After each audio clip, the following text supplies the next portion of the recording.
The medium-term budget policy statement has come and gone, and reactions to Finance Minister Godongana's speech have been mixed. Business Unity South Africa has welcomed what it terms a disciplined fiscal outlook. It commended Treasury for the implementation of infrastructure reforms and the recognition of the private sector's key role, while others say the first MTBPS under the Government of National Unity did not paint a rosy picture in terms of the fiscal, saying that it is underwhelming. But for more reaction, I am joined by the Black Business Council CEO Kganki Matabane, as well as Sanisha Packirisamy, an economist at Momentum. Welcome to both of you. Thank you so much for joining us. Perhaps just to get your overall impression of the budget yesterday, or the midterm budget yesterday. Let me start with the lady, Sanisha. Can I get your overall impression of what kind of picture the minister painted for yourselves? For having me. So I think, the budget that we saw yesterday is very much a reflection on a holding pattern period for the Government of National Unity. They only recently, celebrated the first 100 days in government. And so it is still quite early for the GNU to make its fiscal mark. However, we did see that from the numbers, many of the deficit figures, the debt figures, did look a little bit worse than the February figures. And this, of course, then caused quite a negative market reaction on the fixed income markets as well as the currency market. I think the markets were also looking for a cut in issuance that would have definitely spurred fixed income markets. But I think there's a little bit of a longer strategy here at play, with National Treasury likely to use those cash balances to keep issuance a bit more steady into the next fiscal year. Yeah. Kganki, did the Government of National Unity impress you as the Business Council, a Black Business Council? Good afternoon, and thank you very much for having us. We do welcome the speech by the minister, but we're doing so very, very, very cautiously. And then the reason is that we were of the opinion that the minister did not take advantage of the positive sentiments and the goodwill that has been created, albeit temporarily, so by the Government of National Unity. And this is not happening for the first time. You remember when there was a Ramaphoria, the government also failed to take advantage of that, and instead of implementing practical actions, they continue to do their talks, because government is very good at talking, and we've seen this over the years. And we talk too much and not implement. You have heard yesterday about the infrastructure development in South Africa. We're not hearing that for the first time. We've heard it before, when there was a reference that South Africa will become the construction capital of the world. Yeah. and we haven't seen that. The talk is there. But like we've been saying all the time, even if we implement 10% of what we say, the country will have been much, much better than where it is now. Yeah. Considering where we come from as an economy, there were times when we could not even dream of even that 1% growth that is being projected, even albeit downward projection right now.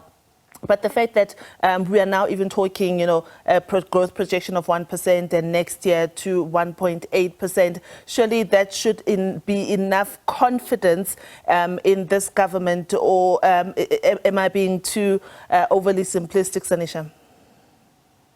Well, I do think we need to take a little bit of a step back when we look at the economic growth patterns that we're currently following. And we do need to be cognizant of the fact that private investment since the global financial crisis has grown on average in negative territory. So we do need to make up a lot for some of these losses that we've previously experienced. And of course, we've seen quite a degradation in South Africa's network industries, things like energy and logistics. And quite a lot of this needs to be improved in order for us to move to a higher growth trajectory over time. Now, I think we can see, a little bit of a light at the end of the tunnel, no pun intended, with the energy supply constraints now being alleviated.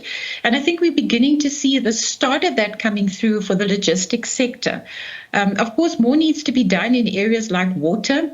We've also seen big strides coming through for visa reforms. And all of these structural reform efforts will continue to enhance our growth prospects further out. Now, if we're looking at the next sort of 3-year period, so looking at 2024, 2025, and 2026, National Treasury adjusted those growth forecasts slightly down from 1.6% an average to 1.5%.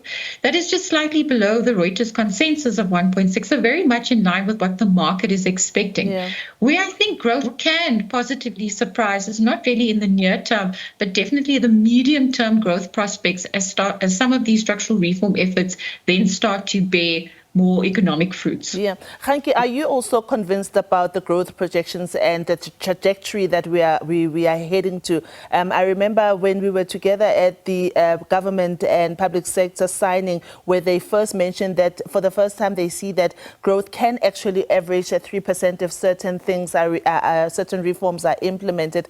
And you wanted, as the Black Business Council, to be part of that. Do you think that the plan that the government has presented yesterday through the midterm budget can get us to the growth that you have set, that you think we can get to as the Black Business Council? Yeah, I think you are probably being too optimistic and ambitious. The issue is that while we don't seem to be having a plan on how to grow the economy.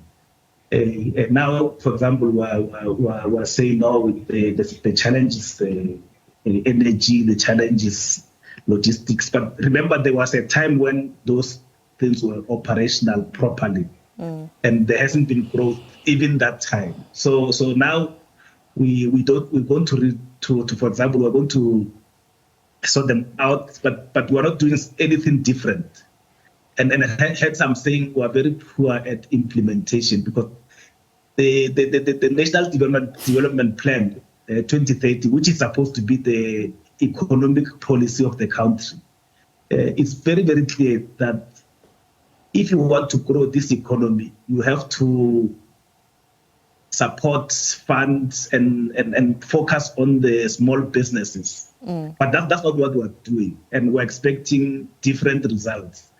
The plan is very clear. If by 2030 we want to reduce unemployment, we should create 11 million jobs, and 90% of those jobs are supposed to come from small business. But we haven't done anything to actually support small business. So I don't think we were going to achieve anything as far as the economy that is going to touch the people on the ground.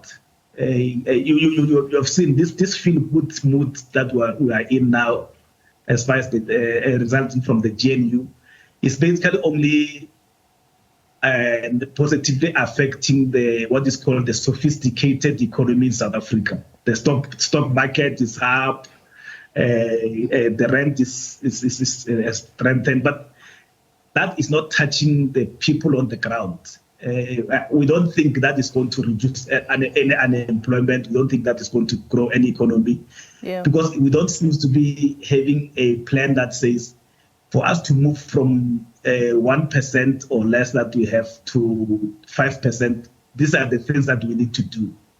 And I think until we come to that realization that we need to be seen to be practically supporting small businesses, black businesses, business owned by women and youth, we will continue talking the way we're talking, but I don't think we'll have different results, because we're not doing anything different. Yeah. Sanisha, do you agree with Kganki? Do you believe we're swimming in GN euphoria, and that what he says, that for the men on the streets, for the small business community, we're not doing anything yet? Do you agree with that? Or what's your view on this?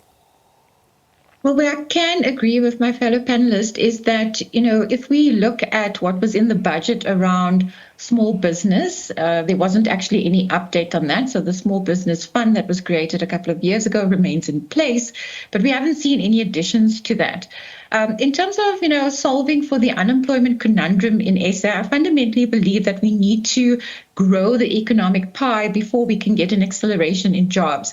And the way we need to do that is to grow the jobs enhancing sectors of the economy, things like tourism, agro-processing. Now, one way to fix tourism is to get, the correct visa reforms in place. And in the budget, we can see that we now have e-visas to at least 34 countries around the world. We have, in fact, seen, some movement on structural reform efforts. So I think the dialogue around that needs to shift.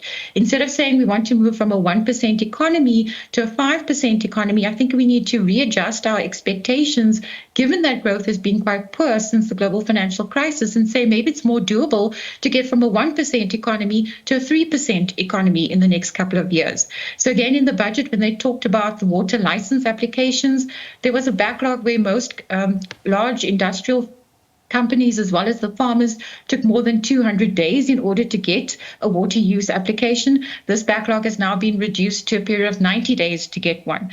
We've mentioned on the electricity supply issues, lifting the cap on embedded generation projects has unleashed, a significant number of renewable projects. According to the budget update, there's now 8.5 gigawatts of renewable projects that have come forward to NERSA for application. So we have seen, some progress being made in a number of areas of the economy. And of course, we need to wait for some of these economic fruits to be born out of the structural reform efforts.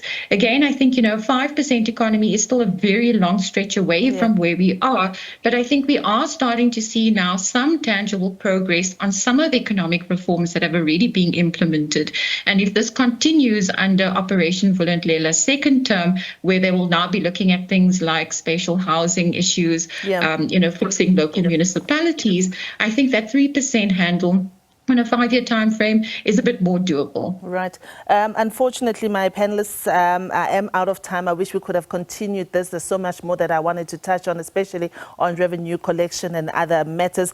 But unfortunately, I have to stop it there for today. I have been joined by the CEO of the Black Business Council, Mr. Kganki Matabane, as well as Sanisha Packirisamy. She's an economist at Momentum. They've been sharing their views on the back of the midterm budget that the Minister of Finance in Godongana tabled yesterday.